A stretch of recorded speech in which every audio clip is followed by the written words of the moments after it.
Alright, so just want to do a quick video on cleaning the gas tank area. This particular vehicle is a 99 Honda Odyssey, and used to look at it frequently and say, man, that's just nasty in there. I'm going to clean that one of these days, and I finally wound up doing it.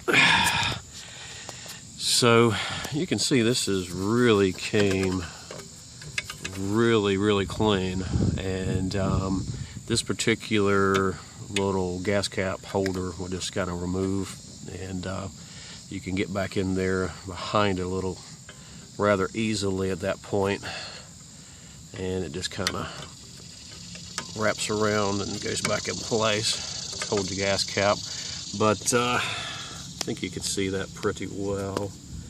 But yeah, I just wanted to kind of share that. It's not an impossible task like it looks at the beginning.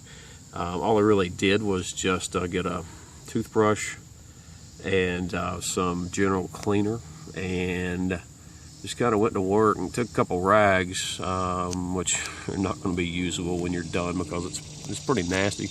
It really only takes about half hour, 45 minutes. That's something I've threatened to do for a long time. So this is the after effect. I'm going to actually clean the area on my Nissan Versa, and I'll show you the before and after so that you can kind of see the difference. But it's really not as bad as you think it might be, other than just the dirt part. It doesn't take that long. Alright, so I wanted to continue the fuel door cleaning, show you the before.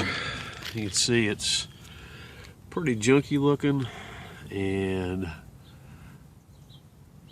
has kind of a mildewy look, but I just wanted to kind of show you the before and after. We'll get this cleaned up. It's a lot easier to see on a white car, so you can just kind of see the extent of the dirt, and we'll give it a good cleaning and pick you back up. Again, just going to use a rag and ordinary spray cleaner.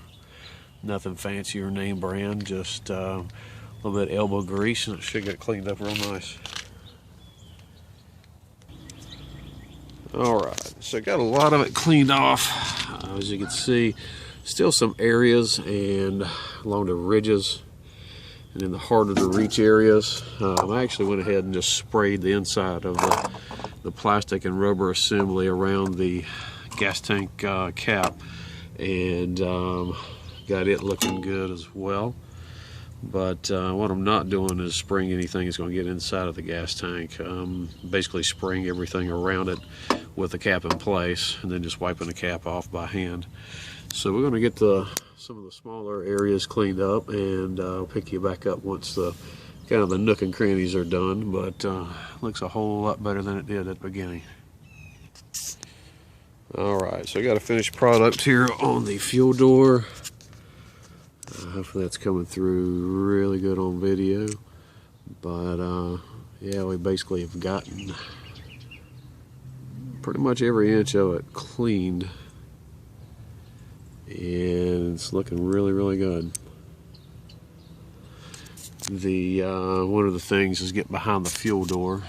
Just kind of make sure if you kind of open that most of the way, you can get to the right side of it, and again, depending on which side your fuel door swings to. But done a real good job of being able to get into the nook and crannies. And one word of warning, just kind of cleaning the fuel cap. If you are real particular about your fuel cap, mine actually kind of got knocked loose during the cleaning process with it just hanging on its by the tether. So if you're real particular and just want to be careful, you can actually pop this retaining clip out that the fuel door cap, or excuse me, the fuel cap hangs on, so it doesn't have that pressure on it, and then you just reattach it after the fact. Mine must have been pretty brittle, about an 11-12-year-old car, so it did become unattached. So that's one of the casualties, but outside of that, life's good. Car the fuel area of the car looks very good. Probably cleanest place on it based on the weather. So that's all we got, and I hope this helps you out. Like and subscribe if you would. So again, basically what we did was just use some degreaser, detergent, rag, toothbrush and some Q-tips and a little elbow grease, and that's got that area cleaned up. God bless you guys.